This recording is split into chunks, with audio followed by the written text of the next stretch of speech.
Masks. She had blue skin, and so did he. He kept it hid, and so did she. They searched for blue their whole life through, then passed right by, and never knew. Alright. Perfect poem. This is from Shel Silverstein, if you can't catch it from the illustrations here. One of his more famous poems. Now, I think Shel Silverstein quite often had what you would call, quote, unquote, good poetry. I know there's a lot of naysayers out in the world and critics that a lot of it is just kind of silly stuff. And of course it is. It's mostly for kids, but this one is very metaphorical, right? And what is the metaphor here,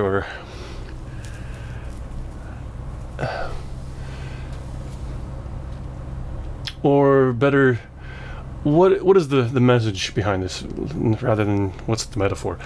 The message is, just because you're different, don't hide that, because the world's big and there's other people like you out there, but if you're hiding who you are, you're not going to find those people.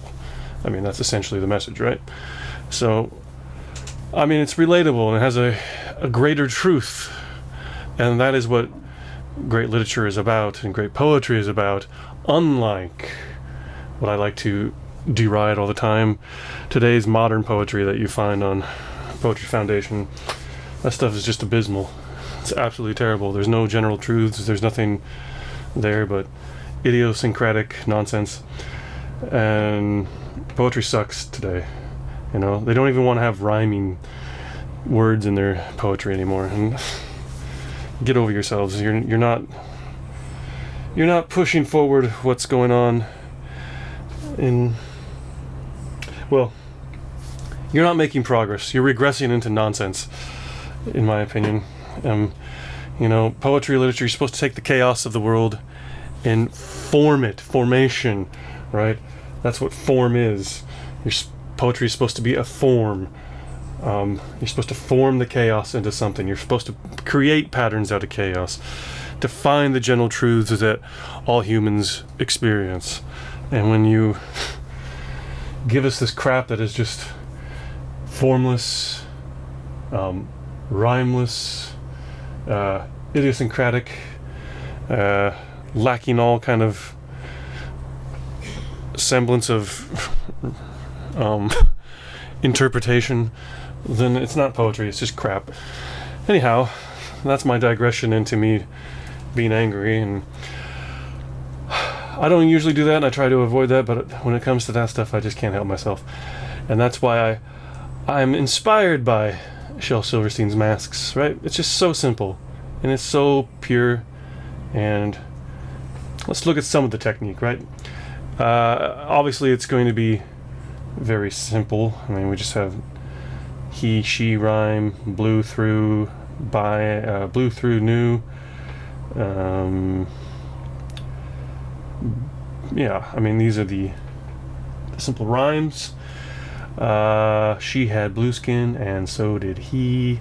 He kept it hid, and so did she. These are all 4 syllables. We can keep it really simple. How many syllables per line? 4. They searched for blue their whole life through. They passed right by and never knew. It's 4 syllables the whole way through. She had blue skin. She had blue skin, and so did he. He kept it hid, and so did she. I guess it's iambic as well. We call it iambic. Oh, I don't even know what you would call 4 syllables. Some kind of dimeter, maybe? Dimeter, probably. Iambic dimeter. Alright, I'm going out into nowhere land here. They searched for blue their whole life through, then passed right by and never knew. We have some alliteration with the TH sounds. Yeah, I mean, it's just simple. A little bit of anaphora with the ands, the repetition. And the metaphor is masks, right?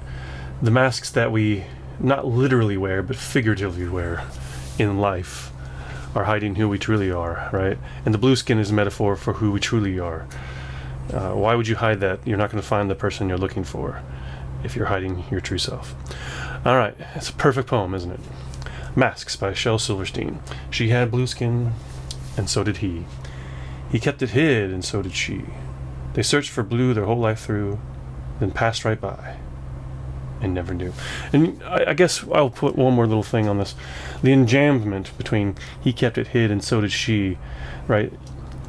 The lines are about the separate people, but the enjambment puts them together because there's no punctuation at the end of this line. So you have to keep reading, and it puts the two lines together. It puts the two people together. And it's the same for the next thing where they search for blue. They're both doing this their whole life through. They're both doing this, but they're doing it separately. So it's separate lines, but the enjambment and the use of the plural pronouns puts them together.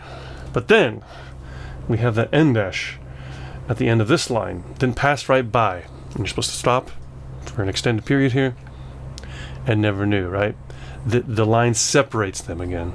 Because of their behavior of hiding themselves, they separate themselves. So, I mean, that's how the punctuation kind of adds to the technique. Anyhow, take care.